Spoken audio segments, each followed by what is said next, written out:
ও দিনুদা, খানার কি আছে গো? ব্রেকফাস্ট না লাঞ্চ? ব্রেকফাস্টটা বলো। কালকেরটা বেশ ভালো ছিল, তবে একটা আসলে কিন্তু কম পেয়েছিলাম। রোজ রোজ কি অত বেছে দেওয়া যায় ভাই? আজকে একটা এক্সট্রা নিয়ে নিস। আরে রেগে যাচ্ছ কেন? আমি তো এমনি বললাম। না ভাই, কারো কথার নিচে থাকতে চাই না। একেই ওপর থেকে প্রেশার আছে, ভাত কম ফুটিয়ে গ্যাস বাঁচাবার, আর ডাল যেন গঙ্গা জলের চেয়েও পাতলা হয়। আচ্ছা হয়েছে, এবার বলো ব্রেকফাস্টে কি আছে?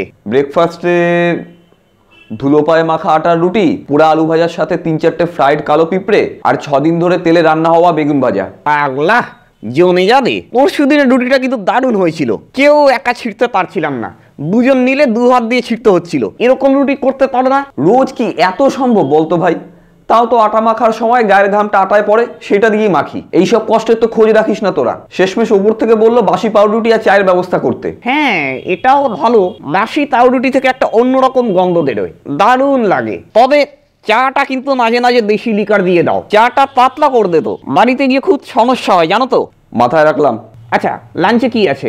লাঞ্চে কাকড় মেশানো ভাত, ডাল, 5 মেশালি তরকারির নামে আলুর তরকারি, কড়া করে মাছ ভেজে মাছের ঝোল, 2টো ব্যাট পাঁপড়। কড়া করে মাছ ভাজা কেন? ও মাছটা একটু গন্ধ হয়ে গিয়েছিল তো তাই। তাহলে তো আরো ভালো হবে। আচ্ছা শোনো না, কেউ নেই, তোমাকে পার্সোনালি বলছি। আবার কি? সেদিন দিট্টু খাদারে একটা ছোট্ট মরা ব্যাং পেয়েছিল, পরের বার পেলে আনাকে দিও না গো। এইগুলোই না, আস্তে আস্তে। এইগুলোই না তোদের খারাপ। আগেই বললাম অত ওরকম ভাবে বেছে দেওয়া যায় না। দেখ একটা সত্যি কথা বলি, আমরা হাইজিনে অত নজর দেই না বলেই তোরা মাঝে মাঝে এগুলো পাস। এরপরেও যদি তোদের এত চাহিদা থাকে, আমরা কোথায় যাই বলতো? আচ্ছা আচ্ছা, জোর করছি না, একটু দেখো প্লিজ। বুঝে গেছি, এখন যা তো কাজ করতে দে, যা। ঠিক আছে যাচ্ছি।